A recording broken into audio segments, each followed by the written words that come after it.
Hello and welcome to round 3 of the Night of the Laughing Tree tournament with me, Rebecca Gillard, and joined as always by Richard Walker. Bonjour. Hello. And on the left we have Chris Thompson playing Martell Wars. Hey, look at those sleeves. Yeah, I know, they're the same as Ian Russell's. Yeah, I know. And on the right we have Adam Huang, who isn't Ian Russell, playing Stark Crossing, but he does have the same sleeves as Ian. He does, yeah. There you go. And is you recognise something else? The playmat. Yeah! You drew that. I did. You did. I did. Now it's being shown on a screen filmed in America. I'm still not sure about it. I like it, but it's really, really busy, isn't it? It's very colourful, it's very busy, there's a lot going on. It makes the Valmat look kind of plain. Yeah. But it was fun to draw. It's like, I think there's like 72 faces on there in total. That's a lot of faces. Yeah, kudos if you can name all of them. Can barely see them. Well, you know, like, I mean, if you had the image, if you had the map. Yeah, I mean, if people are watching it on a TV screen, they might be able to see some faces. Maybe, might recognise a couple. But yeah, so that was the international playmat. I've been doing a playmat each year. So the first year was just for our Northampton meta. Last year it was for the UK meta. So this year I opened it up for worldwide. So if you wanted to be on the mat, you just contact me with a selfie, which is why some of people look really weird on there. They send me really weird selfies.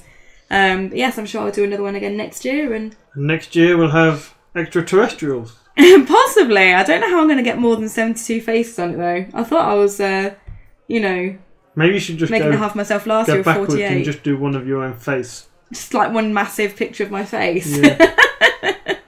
I don't think anyone would particularly want that. All right, let's talk here we shop. go. We've got stuff. Okay. So we've got Chris Thompson of the Thompsons fame. Yeah, who is also on the mat, which is who's also on the mat. Yeah, he's covering himself up with his faction card. He is. It's like a weird little spider thing in a room reading a book. Chris is playing Martell Wars to come, and Adam Huang is playing Dark Lord of the Crossing. Yeah, I said that bit. So we've got a Northern Armoury with a Duke Cat and a Winterfell Steward. We do. And I can't even tell if Chris has cards there. You know, when I first watched the video, I was like, I can't see the cards, but there are some on there. He's got a Hellstane Knight. He's got a Dornish Fiefdoms. And he's got the, what's it, the Shadow City? Is that what it's called? Might be. Is that the one where you kneel, you discard a card and draw a card, yeah? Yeah. Yeah, so he's got one discard of them. a card from Shadows. Oh, no. No, he discards the card from hand. Oh, King's Landing. Ah, is that King's Landing? 4 cost King's Landing. That would make sense with the cost of things on the board. That way he can actually marshal location from his discard pile. Oh, I didn't know that. Yeah. That's the passive text on it. And it also has the challenges action, discard a location from your hand to draw a card. Oh, okay. So we do have the opening plots here. We have Trading with Pentoshi on the right from Adam. I think this is a Varys' Riddle on the left. But I'm not 100% sure. He collects 5 gold from it. He gets initiative. I think Adam got 3 gold. So what has Adam played? He played another Northern Armoury, Winterfell, Econ location, Rob Stark, and Sanders. So yeah, he looks like he got at least 13 gold there. So I think that's what it is. It's the only thing with old tarts. It's always fun and games trying to figure out what they've played. Old tarts. Old tarts as well. See them every now and then down on Bridge Street, right? Crikey. So it's interesting to see Adam is playing Winterfell in a crossing deck. Yeah, it seems like a bit of a tempo loss, doesn't it, for a crossing? Yeah, a little bit. I mean, that covered up a little bit by playing Trading with the Pentoshi. I would have thought perhaps playing Trading with the Pentoshi allows your opponent to set up a bigger board, making it harder for you to rush. Possibly. But what do I know? I'm not at Worlds. So just a heads up, we've got Arianne there with a Venomous Blade. Venomous Blade triggering on the Winterfell Steward. Spicy. And then Chris tries to use Arianne to send Rob back to hand. But if you got that, Winterfell actually increases Rob's strength by 1, so they are the same strength. I imagine Chris based his strategies around upon doing that entire interaction. So probably now this has kind of thrown him off and is a bit of a tempo loss for him playing out Ariana and Venomous Blade. Like I say, I imagine he was trying to get that board down and give Adam a real big tempo loss for himself. But because he can't do that now, I think that's probably messed up his plan a little bit for this. Well, certainly for the beginning of this game. Could be. I mean, Adam's got quite a bit of economy on the board now. He's got a Great Hall and 2 Northern Armoury. This is true. So he's set up for next round if he wanted to get Rob out. So it's not too bad, but yeah, I agree. This probably isn't what Chris wanted. No. I'd also like to backtrack ever so slightly. So regarding what you were saying about playing trading on Adam's side here, I think actually this is a really, really good opener against the Martell. I found that people have been talking about how crossing decks especially quite often will open with something like Summer Harvest or Late Summer Feast, stuff like that. Summer Harvest would have been bad. Exactly, yeah. So I think because of that, I've noticed people talking about playing Varys' Riddle as an opening plot more and more often. At worst, you'll just hit a Time of Plenty where it won't do anything. At best, you're going to hit a Summer Harvest, which has been quite popular. Especially like if you look at Melee and stuff. I mean, I've seen Melee tables where like I think 3 players played Summer Harvest. I think I heard on one table at Starlake, one table played 4 Summer Harvests and they all just got stuck with just a couple of gold. So I actually think this interaction was quite good here for Adam. Like he might have been anticipating, even maybe anticipating the Varys' Riddle. Yeah, maybe. Martell do like to open Riddle quite a bit. Yeah. I guess the only risk against Martell is they might be playing at Prince Duran's behest, in which case it's, you know, a little bit dodgy. Only if they're playing Naval. But, yeah. But I don't think a lot of them do. Yeah. The only reason I think Chris might have run it is it is a Wars deck, so he does have a bit more flexibility. And we know, because of the restriction on champ card in this tournament, it's quite feasible. You know, he's leaving out flea bottom. He doesn't need the flea bottom, so he might be doing some different things with the deck. Yeah. So why not playing Naval? He could be. Who knows? Yeah, I guess as well. Like as you say, with the restrictions of the tournament. The watchers may have noticed at the beginning that there are restrictions. So a champ card can only be played by the champion of that card unless they've nominated someone to play that card on their behalf. So I wonder if Adam is playing a champion card from anyone. Yeah, I mean there is a very, very interesting champ card in Stark that he could be playing. Well, there's Mira and there's a Time for Wolves, right? Is Time for Wolves a champ card? Yeah. Yeah. First Snow as well can be popular in Stark. Can it? Okay. I don't know. I build differently to you. Yeah, you do. There's another important Dark champ card that you haven't mentioned. Oh yeah, what am I missing? Winterfell Archery Range. Is that a champ card? Yeah, it is. What happened there? What do you mean? I don't even know what it does.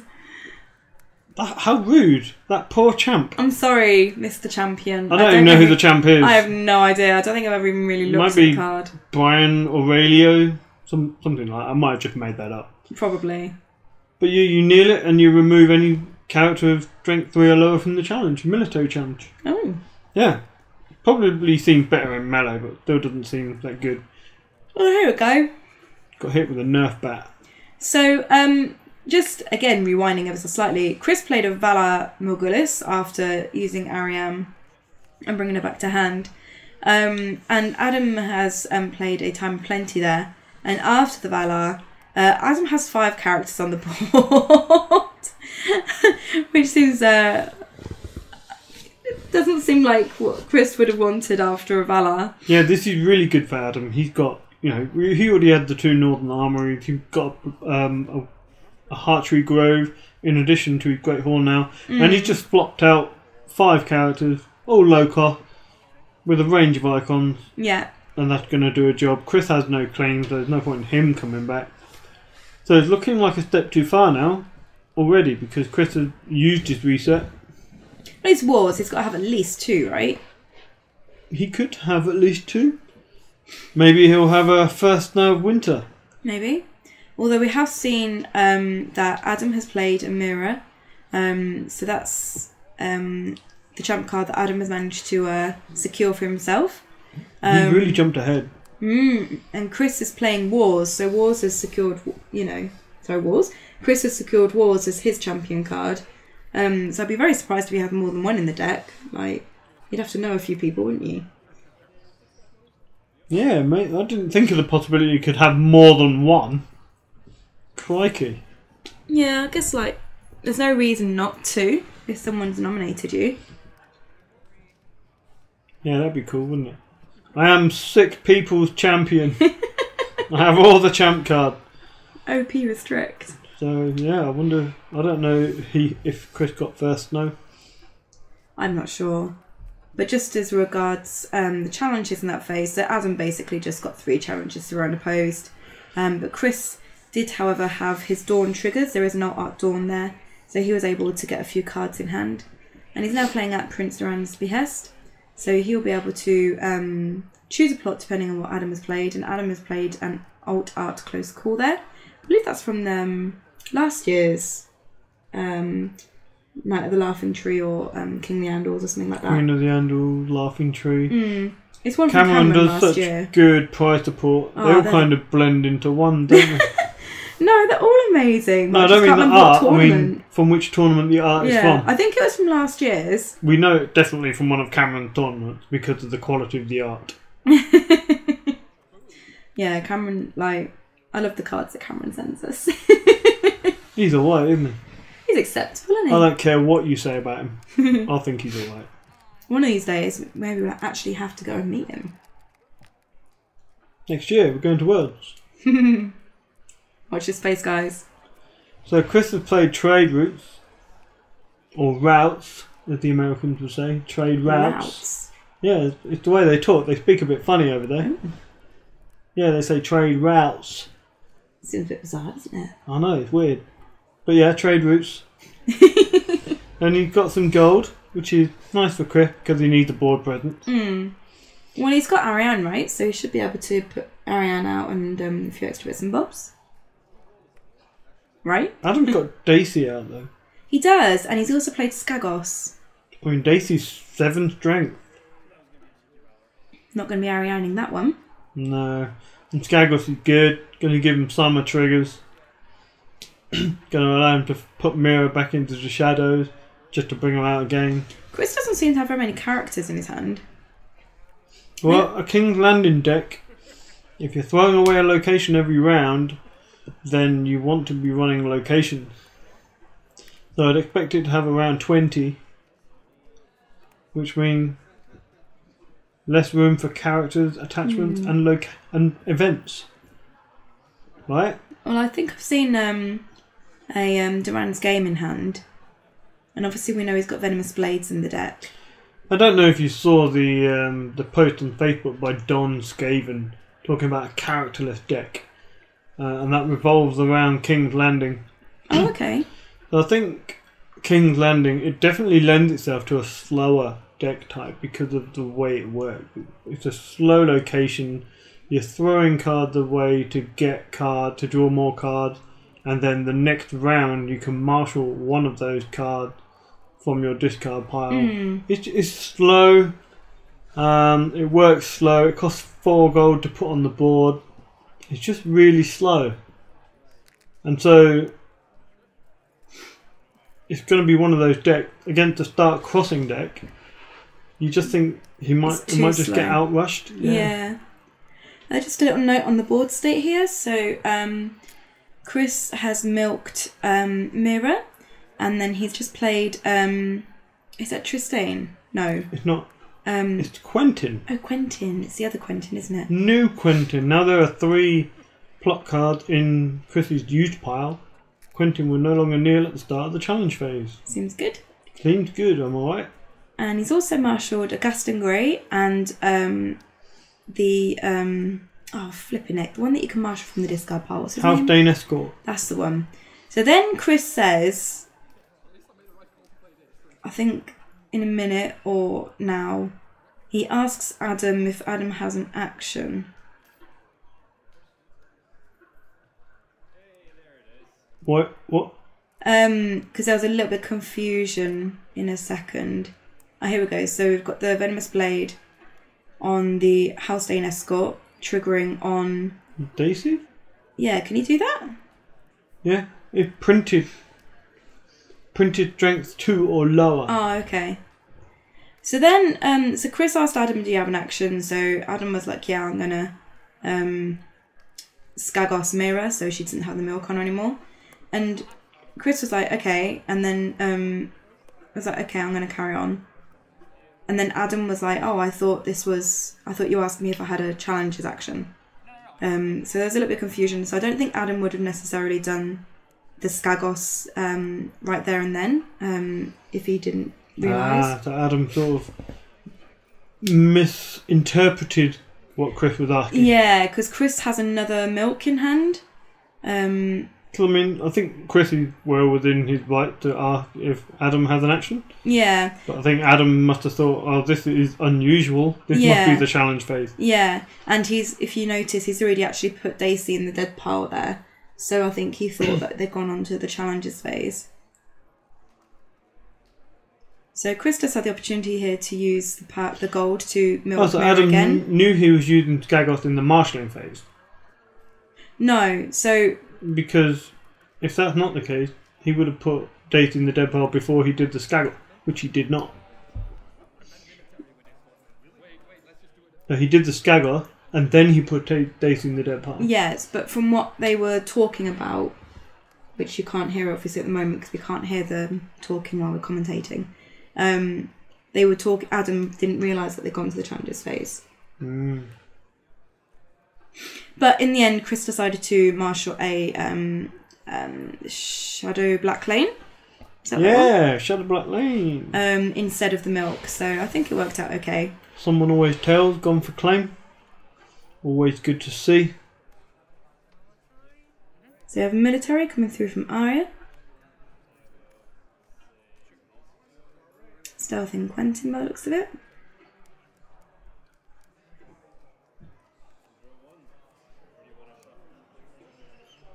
I mean, what would you Gaston here? Would you bother Gastoning Arya? It depends if you have a Varus or something.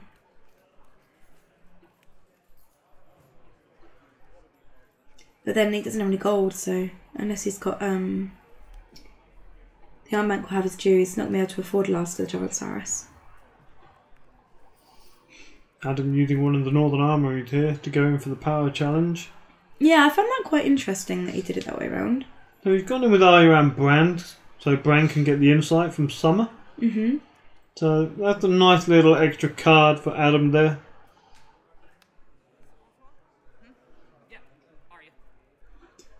So yeah, Chris is deciding to use it on Arya. Well, he can marshal it again next round from his discard pile because of King's Landing. Ah. So that's one of the combos. That took me ages to twig because I was like, but Arya's not in the discard pile, is she? So yeah, King's Landing allows you to marshal location from the discard, which makes... Wow, it's a repeatable Gaston Grey. Repeatable Gaston Grey. That's quite cool. Prince's Plan, Jade Siege Romans, which are pretty good. Repeatable location control, although it is slow. Just still does the job. Now just a quick note, Chris tried to do an intrigue challenge with the Greenblood Trader. Adam used the Northern Armoury to restand Mirror and then block that intrigue challenge. So that means that Adam has used both of his Northern Armouries. And then we have military. It's interesting that he's used both of them for relatively low impact gain. That's what I thought at the time. But I guess he's so far ahead at the moment that he probably doesn't see it as a big issue. Maybe that, the tempo loss of losing the card on the intrigue was, he just felt like, I need all the cards. This is just going to help me propel me closer to my win condition.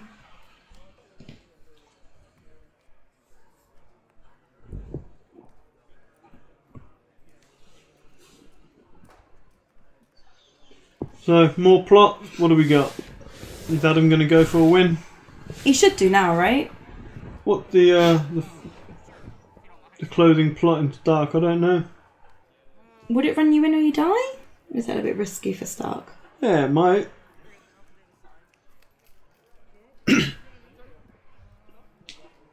Possibly high initiative. Did Quentin get a renown really late there? Yeah. I don't recall seeing that. Adam very kindly pointed out that Quentin has renown.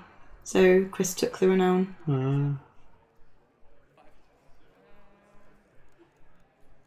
Well, Adam's board has been depleted. Yeah, it has a bit. Considering Daisy was on 7 strength earlier. And now we just have 3 characters left on the board. However, I don't think it's enough. I think Chris is a little bit slow getting into this game. Maybe. I mean, it's come back a bit, but yeah, it might be too little too late. Adam can Skagoth in the draw phase, summer, to get another summer, put Mirror in shadows and get Daisy back from the dead pile. But knowing there's a Venomous Blade in Chris's hand, yeah. almost definitely not worth at this stage. Yeah, it's true. So is Venomous Blade printed strength? Printed strength 2 or lower. Ah, I see. Which is 2, 1 or X. So it's quite funny because you have that sort of double-edged sword, really, don't you? So with Daisy, because her strength is X, it means you can get her back with Summer if she dies. But it means that she's susceptible to things like... To that kind of effect. Yeah. And then, you know, anything like Blood of the Dragon with the nightmares on her. Yeah, dead. Same with Beric. That's true. You don't see him as often, though. I saw Beric once recently, and it was glorious. I played against it, my opponent played it, and I was a bit sad, but then I drew a Makoro and put him in shadows. He defended with Beric, and I put him back on the top of his deck. Did you then pillage him? No, but you can't save from that, Beric. You couldn't afford Beric for the next X amount of round. Lucky for you. And that was pretty lucky, actually. If I'd have had the Valar, I'd have been screwed.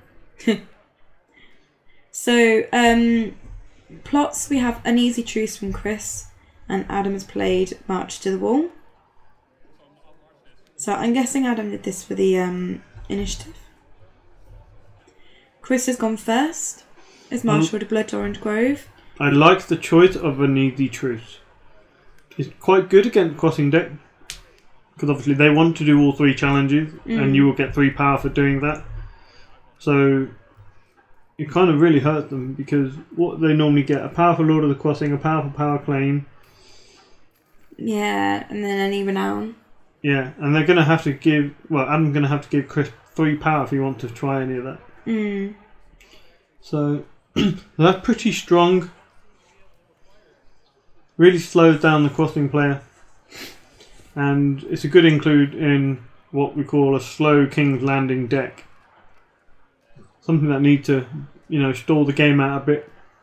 Yeah, I think the first time I played against somebody who played Uneasy Truce, I remember I was like, okay, I'm going to do my challenges. And then I was like, what the heck, I've lost more power than I've gained. Yeah. I was really confused at the end of it all, and I was like, okay, I should just not attack on this one. It's quite good, I like it. Good one to slow people down. Yeah, different way of playing the game.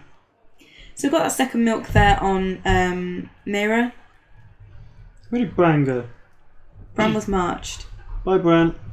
By Bran. And Water Gardens has also been marshalled by Chris.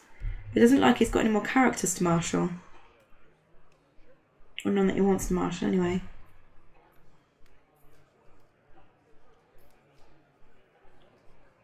That would be sad. He's got 4 gold. He's thinking on something.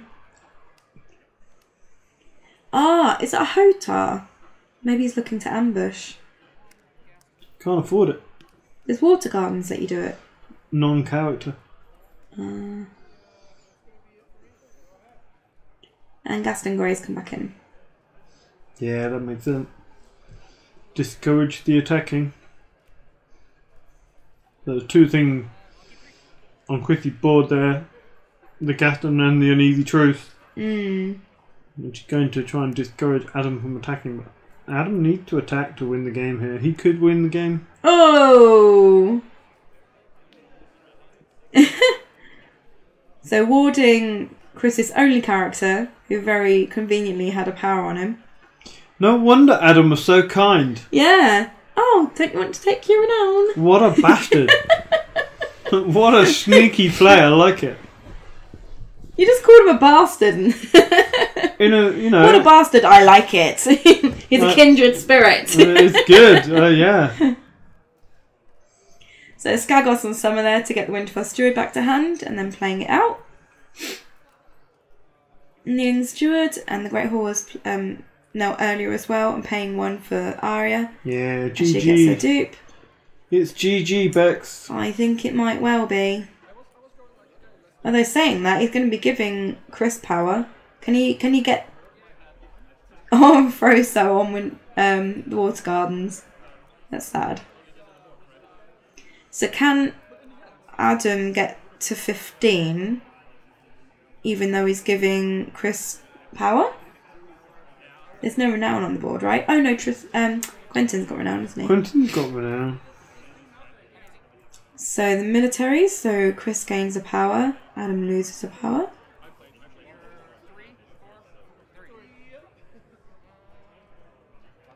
And then if he did the intrigue...